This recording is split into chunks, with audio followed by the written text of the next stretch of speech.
지역의 이슈를 짚어드리는 시간 헬로 이슈토크 시작합니다. 분양가 상한제 적용 지역 확정을 앞두고 지역 부동산 시장에 긴장감이 감돌고 있습니다. 대구 경북 지역에서는 유일하게 수성구가 분양가 상한제 적용 대상으로 지목돼 왔는데요. 한편으로는 경북 지역의 악성 미분양 주택 문제가 전국에서 가장 심각한 것으로 나타났습니다. 대구 경북 부동산의 두 얼굴, 오늘 이슈토크에서 이야기 나눠봅니다. 기화석 경안신학대학원 대학교 커뮤니티 정책학과 교수, 그리고 조정훈 오마이뉴스 기자와 함께합니다. 두 분 어서 오세요. 안녕하십니까? 안녕하십니까? 네. 먼저 요즘 대구 경북뿐만 아니라 전국적으로 핫한 이슈가 아닐까 싶어요. 투기 과열을 막겠다고 등장한 분양가 상한제, 어떤 내용인지부터 정리해 볼까요? 네, 분양가 상한제라고 하면 어쨌든 일정한 분양가 이하로 분양을 하라는 얘기인데요. 네. 그럼 분양가를 매길 때 보통은 일단 땅값, 토지비. 네. 토지비는 보통은 이제 그 공공택지라든지 이런 경우는 이제 그 감정평가를 하죠. 네. 그 감정평가를 해서 정해진 토지비. 그리고 이제 건축비가 또 들어가겠죠. 네. 건축비도 보통 이제 공공주택의 경우에는 정부에서 정해진 그 기본적인 그 비용들이 있습니다. 네. 거기에 플러스해서 건설 회사도 남아야 되잖아요. 네. 그렇게 기본적인 일정한 이제 이윤을 추가해서 네. 그러니까 세 가지가 되는 거죠. 토지비, 건축비, 건설사의 일정한 그 이윤이 네. 플러스가 된 이 전체 합산 금액의 아래로 분양을 하라. 네. 팔아라는 얘기죠. 쉽게 말하면. 네. 이것이 이 분양가 상한제인데 이미 이 분양가 상한제는 공공 그 주택을 짓는 네. 뭐 국가가 국토부가 짓는 뭐 LH라든지 그다음에 또 각 그 대도시 같은 경우는 그 대도시 산하에 뭐 주택공사라든지 도시공사 같은 기관들이 많이 있어요. 네. 예, 그런 그 공공기관에서의 이 분양가 상한제는 이미 시행되고 있습니다. 네. 네네. 이런 분양가 상한제의 장단점을 놓고도 또 끊임없이 얘기가 나왔죠. 예, 그렇습니다. 분양가 상한제라고 하면은 어떤 쪽에서는 장점이 많기 때문에 네. 받아들여야 된다 이렇게 주장을 하고 있기도 하고 또 반대쪽에서는 분양가 상한제가 사실은 그 민간의 그 재산을 정부가 과다하게 이렇게 제약하는 게 아니냐 이런 주장도 있는데요. 네. 분양가 상한제의 장점을 꼽으라면 우선 재건축조합과 건설업계에서 후분양이라든지 이런 걸 통해서 분양가를 상당히 높게 올리려는 이런 꼼수를 막을 수 있다는 게 가장 큰 장점인 것 같습니다. 네. 또 재건축이나 재건축 추진 단지의 수익성이 보장되지 않을 경우에는 전반적인 그 지역의 집값이 하락을 하게 되는데요. 네. 그렇게 되면은 사실 실수요자에게는 집가 하락이 상당히 유리할 수 있다 이런 장점도 있을 수 있고요. 네. 또 마지막으로는 주택보증공사가 분양 보증을 빌미로 한 이제 공정한 기준이 없이 그동안 이제 통제하던 민간 아파트를 네. 이제 심사위를 통한 공정한 그 가격 결정을 내릴 수 있다 이런 장점이 있습니다. 네. 반면에 이제 단점을 말씀드린다면은 재건축 재개발 사업이 사실상 좀 어렵게 되지 않나. 그래서 주택 공급이 좀 위축될 우려가 있다 이렇게 보여지고 있고요. 네. 또 신규 가격을 그 낮춘다고 해서 일반 주택까지 신규 가격을 낮출 경우에는 일반 주택까지 가격이 하락을 할 것이다. 그렇지만 이게 사실은 그렇지 않을 경우도 있는데 이게 이제 좀 미지수다 이런 게 있고요. 또 현재 시세 가치가 이제 주변 시세와 비교를 했을 때 좀 낮아질 수 있기 때문에 로또 아파트가 될 가능성이 높거든요. 네. 그렇다면은 청약 과열 현상이 일어나고 또 특정 당첨자에게는 과도한 이제 수익을 안겨주게 된다. 네. 이런 부작용이 있을 수가 있습니다. 그리고 마지막으로는 이제 사실 이 주택 상한제를 하게 되면은 설계라든지 또 품질 향상에 제약이 또 따를 수도 있다. 이런 그 부작용이 있는데요. 네. 아무래도 이제 여러 가지 그 장점과 단점이 있는 만큼 또 지역 내에서도 여러 가지 그 지역의 땅값이라든지 지역의 그 여러 가지 모습에서 이제 다양한 게 있으니까 이런 부분들은 좀 더 세심하게 배려할 필요가 있는 것 같습니다. 네, 결국 국토부는 6일에 주거정책심의위원회를 열겠다 이렇게 말을 했는데요.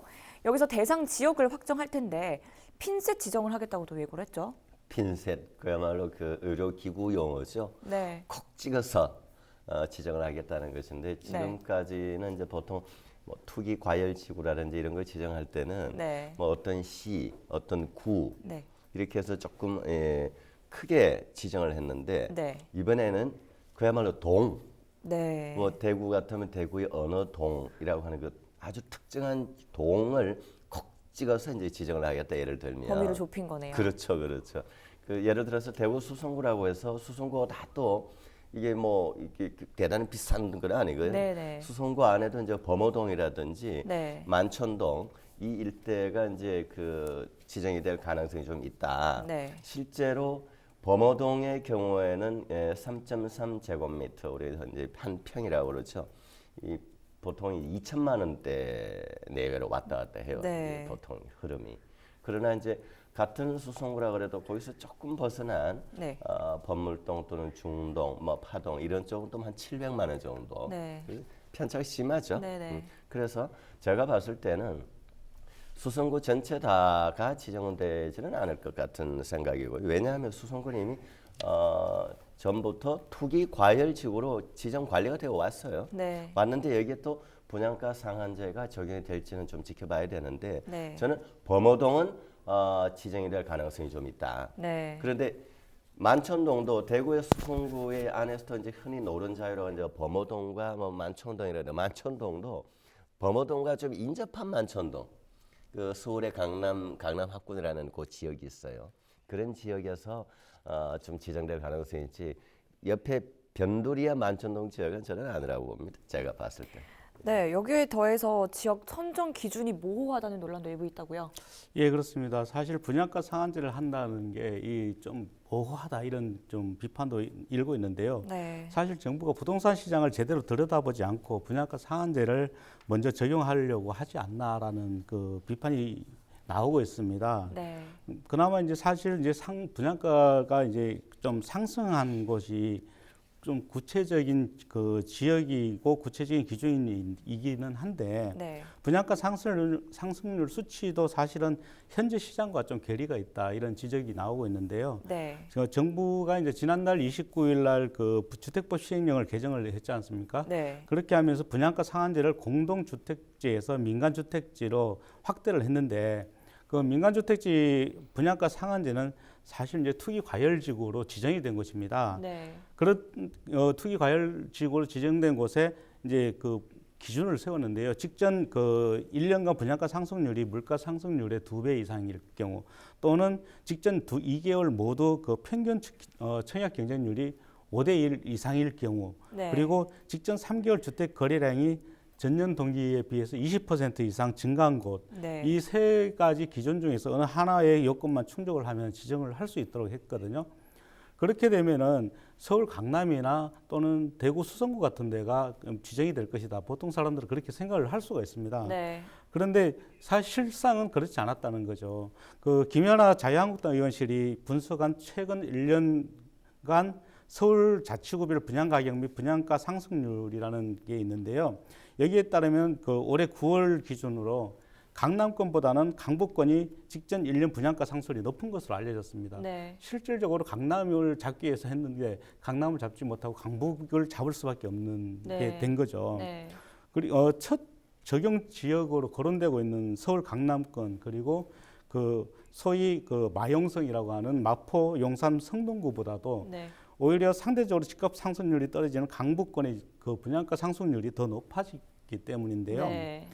9월 기준으로 보면은 최근 1년간 분양가 상승률 상위권이 그 성북 지역이 31.7%였습니다. 네. 그리고 은평이 16.5%였고요. 구로가 15.4%였습니다.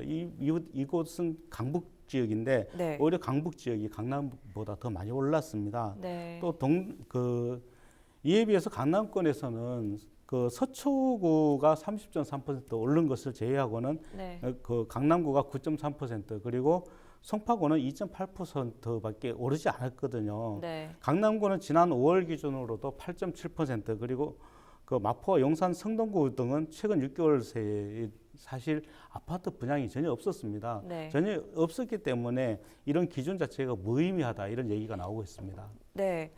이런 이유 때문에 분양가 상한제 시행을 앞두고 대구 경북 부동산 시장의 변수도 무시할 수 없다는 평가가 있습니다. 11월 들어 재건축이나 재개발 아파트 분양이 급증했다고요? 네, 퍼센테이지는 일단 뭐 149%. 네. 그러니까 작년 11월 대비했을 때 올해 11월이 이렇다는 거죠. 네. 엄청나게 많이 는 거죠. 먼저 그 전에 그 잠시 경과를 보면 이제 지난 10월달에 조 기자께서 잠시 이제 언급해 주셨죠. 지난 10월달에 정부가 이제 국토부가 정부도 이제 구체적으로 국토부죠. 이제 그 소관부서가 국토부인데 국토부에서 이 분양가 상한제 그리고 부동산 과열을 막기 위해서 여러 가지 검토를 해본 결과 네. 이 보완 조치를 해야 되겠다. 네. 그 분양가 상한제를 좀 지정을 좀 핀셋 지정을 좀 해서 네. 다시 과열되는 것을 막겠다라는 것인데 그런 그 이 과정에서 만들어진 것이 이제 주로 정부가 이러한 그 이 보완 조치를 할 때는 법률 개정이라고 할 때 시행령을 개정을 합니다. 네. 법률 개정은 국회를 통해야 되는 거고요. 국회 법률을 거쳐야 되는 것이고 국회에서 만들어진 기존 이러한 법률에 정부가 시행하는 시행령을 개정을 해요. 네. 시행령을 개정한 내용이 이제 시행령 개정 이후에 6개월까지는 유예를 해주겠다는 거거든요. 네. 유예를 해주겠다. 그래서 기존 준비해왔던 그 재건축 또는 재개발 이런 사람들 이런 그 이 뭐 회사라든지 뭐 조합이라든지 이런 곳에서는 어쨌든 6개월 내로 마무리를 하려고 준비를 분명히 하겠죠. 네. 예, 예. 그러면 분양가 상한제에 대해 시민 여론은 어떤지 오마이뉴스에서 직접 조사한 자료가 있다는데요. 한번 살펴보시죠. 네, 그 오마이뉴스는 지난 7월 그 분양가 상한제 민간 택지 확대에 대해서 찬성하는지 반대하는지에 대한 여론조사를 실시한 게 있는데요. 여론조사 전문기관인 리얼미터에 의뢰를 했습니다. 전국 만 19세 이상 성인 501명을 대상으로 했는데요. 응답률은 4.3% 그리고 오차 범위는 플러스 마이너스 4.4%였습니다. 이 그 여론조사에서 최근 정부가 재건축 재개발을 포함한 민간 택지에 짓는 아파트에도 분양가 상한제를 확대 적용하는 데 대해서 찬성하느냐에 대해서 찬성 응답률이 55.4%였습니다. 그리고 네. 반대가 22.5%였는데요. 약 2배 가량 높게 나타났습니다. 그리고 이번 조사에서 특히 이제 주목할 점이 있는데요. 전국의 모든 지역에서 찬성 의견이 많았다는 점입니다. 특히 상대적으로 그 집값이 들썩이는 서울 수도권에서 찬성률이 더 높았는데요. 네. 서울 지역에서는 59.4% 그리고 경기 인천 지역에서는 59.7%가 분양가 상한제에 대해서 찬성을 했습니다. 네. 그리고 광주 전라 지역에서는 57.1% 또 대전 세종 충청 지역에서는 53.8%가 찬성을 했고요. 부산 울산 경남이 45% 그리고 우리 지역인 대구 경북에서도 43.9%가 분양가 상한제를 찬성을 했습니다. 네. 그리고 이 모든 지역에서 찬성을 했고 또 모든 연령층에서도 반대보다 찬성률이 높았는데요. 네. 40대에서 63.5%로 가장 높았고 50대에서도 61.3%로 굉장히 높은 그 응답률을 나타냈습니다. 네. 그리고 30대에서는 58.0% 그리고 20대에서 48.5%가 찬성을 했고요. 네. 60대 이상에서도 47.8% 순으로 찬성률이 높았습니다. 네. 그리고 이제 또 재미있는 것은 이 분양가 상한제에 대해서 사실 그 진보라든지 보수라든지 이걸 좀 이렇게 따져볼 필요가 있는데요. 현 정부의 그 우호적이지 않은 보수층에서도 상당히 높은 응답률을 나타냈다는 게 재미있는 통계이기도 했습니다. 네. 이렇게 대구가 투기 과열과 분양가 상한제로 긴장을 하고 있는 반면 경북은 악성 미분양 아파트로 골머리를 앓고 있습니다. 이것도 좀 짚어보죠. 지금 심각하죠. 네. 그 단순 통계로도 경북에서의 그 악성 미분양은 지금 10배 늘었습니다. 네. 그 다시 말하면 건설회사는 자꾸 집을 짓는데 분양이 안 된다는 거죠. 네. 그러니까 우리가 이렇게 지나다 보면 분명히 저 새 아파트인데 네. 밤에 가도 불이 꺼져 있어요. 네. 그리고 입주가 그만큼 안 돼 있다는 거죠. 네. 이제 이런 게 소위 말하는 악성 미분양입니다. 네. 그리고 악성 미분양의 가장 핵심은요. 그게 또 시간이 좀 지나면서 조금씩 또 이제 매매가 되어서 분양이 되는 경우는 악성은 아닙니다. 네. 근데 이런 경우는 거의 뭐 수년 동안 거의 추가 분양이 이루어질 가능성이 없는 거의 뭐 불 꺼진 아파트라는 네. 거죠. 조금 그 통계적으로 좀 보면은요. 이 10가구냐 경북은 10가구 중에 한 가구가 10집 중에 한 집이 안 팔렸다는 얘기입니다. 쉽게 얘기하면. 네. 이게 이제 통계적으로 어느 정도 많이 늘어났냐면은 16년도 그러니까 한 3년 전에 그 당시에 이제 이런 악성 미분양이 그 시점에 조금 적었던 시점이에요. 네. 그때에 비해서 지금 이만큼 늘어났는데 여기도 이제 평형별로 보면 또 조금 차이가 있습니다. 보통 우리가 이제 아파트 평형을 얘기할 때 85제곱미터 우리가 네. 평소에 이제 25평 기본형이라고 그러죠. 이제 25평 이상이냐 25평 이하냐를 놓고 봤을 때 네. 2016년 기준으로 놓고 봤을 때 2016년도가 이제 방금 제가 얘기했죠. 악성 미분양이 비교적 좀 적었을 때 네. 2016년도에는 그 당시에 악성 미분양이 25평을 초과했던 아파트보다 네. 초과하는 아파트 숫자가 적었어요. 네. 적었어요. 예. 근데 반대로 지금 이제 2019년이 되어서 지금 이제 국토부가 조사를 하고 지방자치단체가 조사를 해봤더니 네. 오히려 반대가 됐어요. 네. 그 25평 초과되는 아파트 그리고 25평 미만 아파트가 더 많다는 얘기. 이걸 뭐를 얘기를 하냐면은 네.